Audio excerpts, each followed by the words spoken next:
है कि आज मैं आपके सामने लेकर आया हूं indefinite article he, but and का प्रयोग कहाँ करना है उस पर हम चर्चा करेंगे। तो यहाँ आपको ये समझना है कि एंड का प्रयोग जो किया जाता है इसमें दो कंडीशन आपको ज़्यादा समझ में आना चाहिए।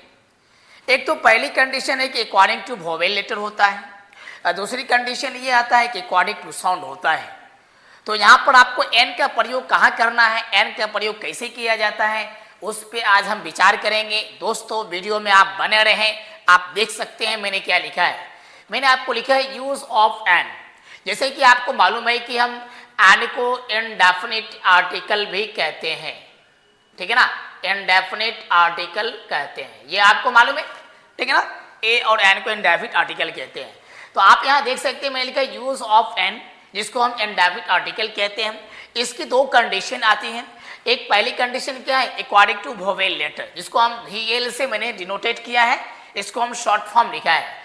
सेकेंड पॉइंट क्या कहता है कि अकॉर्डिंग टू साउंड, उच्चारण के अनुसार आपको क्या करना है, साउंड के अनुसार आपको क्या करना है, एन का प्रयोग किया जाता है।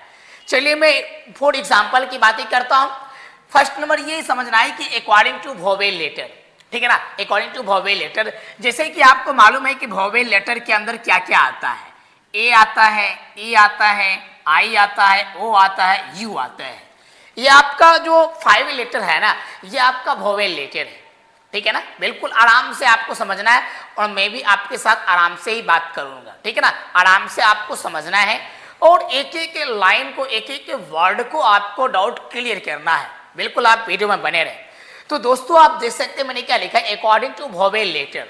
तो वोवेल लेटर ये मैंने लिख दिया, AEIOU मैंने लिख दिया, ये 5 लेटर मैंने आप लिख दिया, 5 लेटर लिख दिया है। अब ये मैं एग्जाम्पल की बातें करूंगा तो कैसे होगा भाई, थोड़ा गौर कीजिएगा, ठीक है ना। मैंने 4 एग्जाम्पल लिया है, गौर कीजिएगा। मैं लिखा he is an engineer, he is an engineer। आप देख सकते हैं यहाँ एन का प्रयोग किया गया है, ठीक है ना। यहाँ पर एन का प्रयोग किया गया, जो ये ई क्या है आपका वोवेल लेटर है, ठीक है ना। ई कौन सा लेटर है भाई, वोवेल लेटर है, ठीक है ना। ये आपको डाउट क्लियर करना है, ठीक है ना। फिर मैं नेक्स्ट एग्जाम्पल की बातें करता हूं, गौर कीजिएगा। मैंने लिखा you are an officer, you are an officer.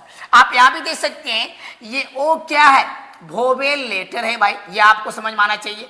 आप यहां देख सकते हैं यहाँ भी क्या लगा, एन का प्रयोग किया गया। किसका प्रयोग किया गया भाई, एन का प्रयोग किया गया। यहाँ आप देख सकते हैं तो ये वोवेल लेटर है, ओ क्या है आपका वोवेल लेटर है, इसलिए एन, यहाँ पर एन का प्रयोग किया गया। फिर मैं नेक्स्ट एग्जाम्पल की बातें करता हूं, गौर कीजिएगा। मैंने लिखा एक और example, Mohan is an artist, Mohan is an artist. गौर कीजिएगा मैंने क्या लिखा है, मोहन इज एन आर्टिस्ट का मतलब क्या, मोहन एक कलाकार है। क्या है भाई, मोहन एक क्या है, कलाकार है। तो आप यहाँ पे देख सकते हैं, गौर कीजिएगा, यहाँ आप देख सकते हैं एक क्या आपका वोवेल लेटर है। आप यहाँ पे देख सकते हैं एक क्या आपका वोवेल लेटर है। तो वोवेल लेटर को मैंने किससे डिनोटेट किया था आपको मालूम होगा, और V मतलब एल, ठीक है ना। V से वोवेल और L से लेटर, जिसको हम VL बोलते हैं, वोवेल लेटर बोलते हैं, ठीक है ना। तो आप यहाँ देख सकते हैं एक क्या है, वोवेल लेटर है। तो यहाँ पर ये क्या लिखा, एन का प्रयोग किया गया। किसका प्रयोग किया गया, आप यहाँ देख सकते हैं, इसको हम एन बोलते हैं। क्या बोलते हैं भाई, एन बोलते हैं, इसको एन का प्रयोग किया गया है, ठीक है ना।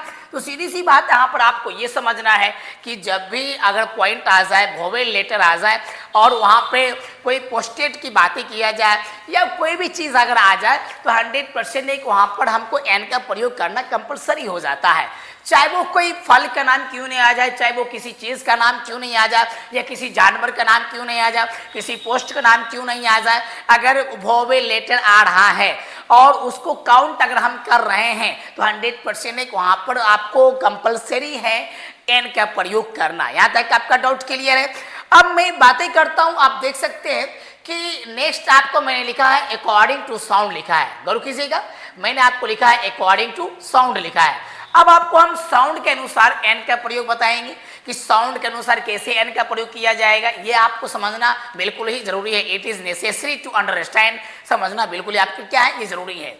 आप देख सकते हैं तो मैंने आपको लिखा है, इस साइड लिखा है, गौर कीजिएगा, मैंने लिखा है according to sound, according to sound लिखा है। अब आपको साउंड के अनुसार एन का प्रयोग करना है। ठीक है ना। अब आपको साउंड के अनुसार एन का प्रयोग करना है।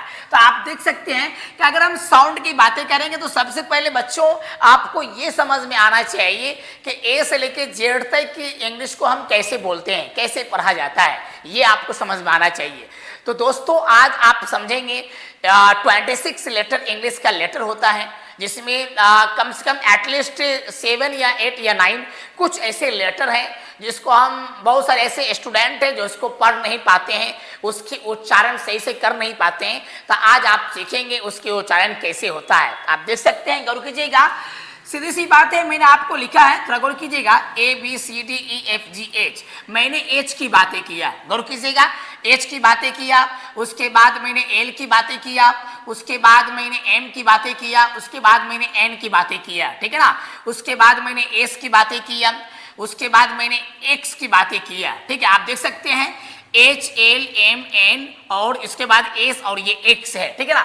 मतलब क्या, ये 4+2 मतलब 6 लेटर, ठीक है ना।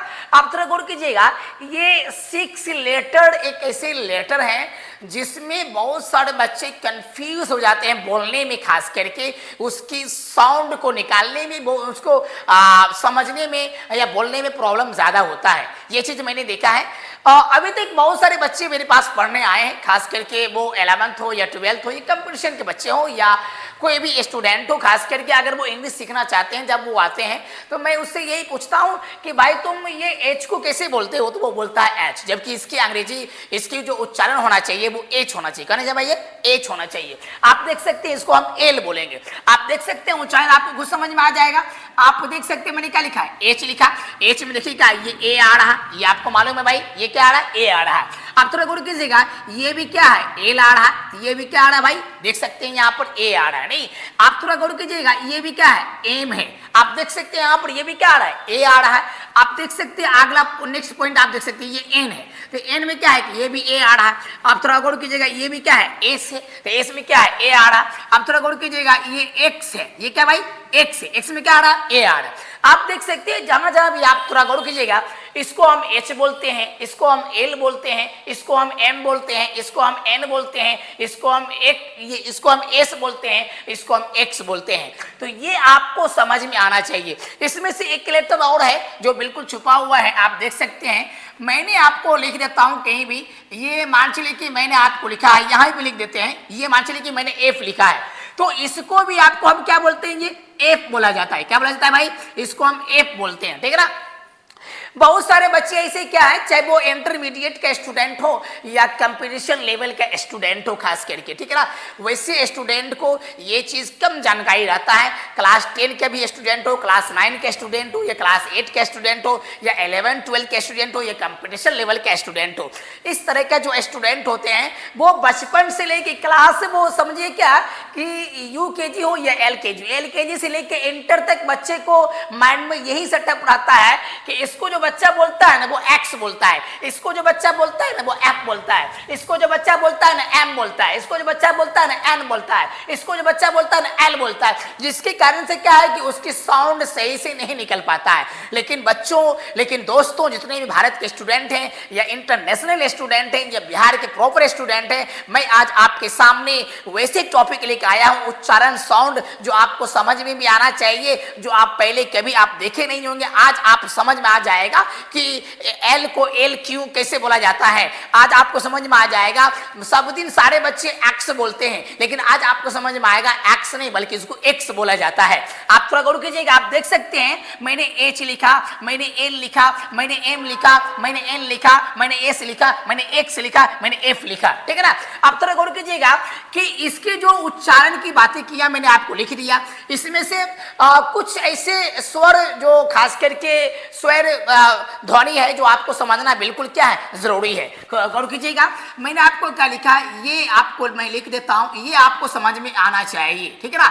ये आप देख सकते हैं मैं क्या लिख रहा हूं, आपको खुद समझ में आ जाना चाहिए, ठीक है। ये आपको खुद समझ में आ जाना चाहिए, ये बिल्कुल ही क्लियर है।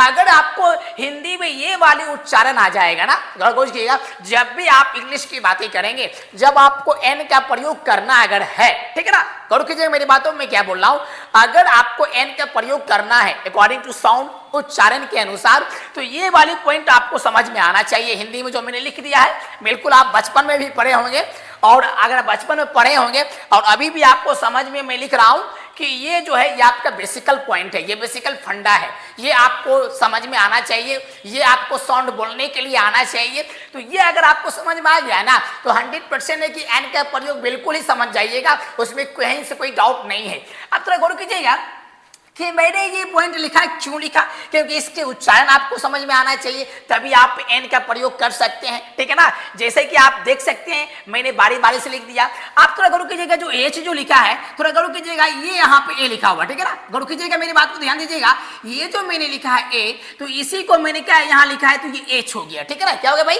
एच हो गया।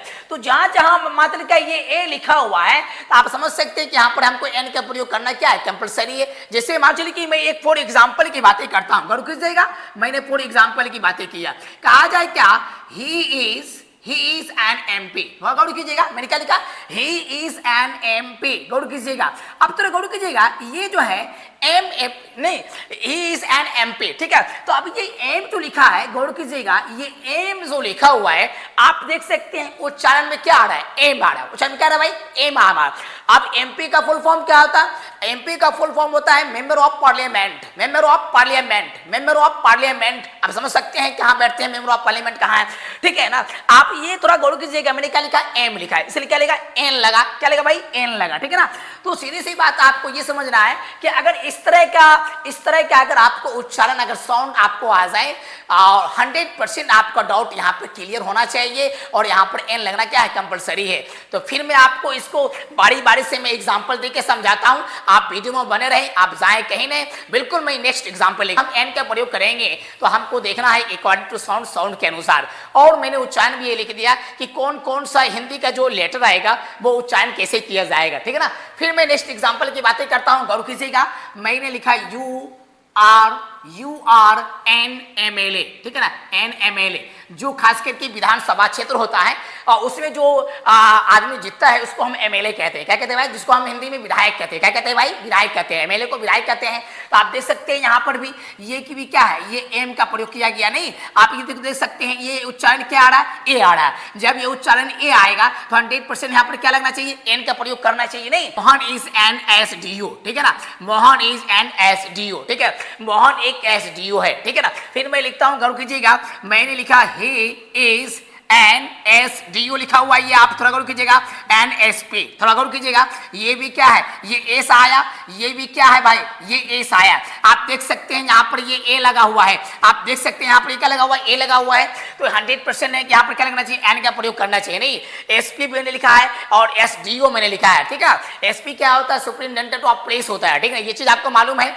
तो सीधी सी बात आपको यहाँ पर ये समझना है कि जब भी हम उच्चारण की बातें करेंगे तो 100% है कि वहां पर एन लगना क्या है, कंपलसरी है। और एक दो एग्जांपल ले लेते हैं, समझ में आ जाएगा। मान चलिए कि मैंने आपको लिखा है, ठीक है ना, यू आर एन इंटेलिजेंट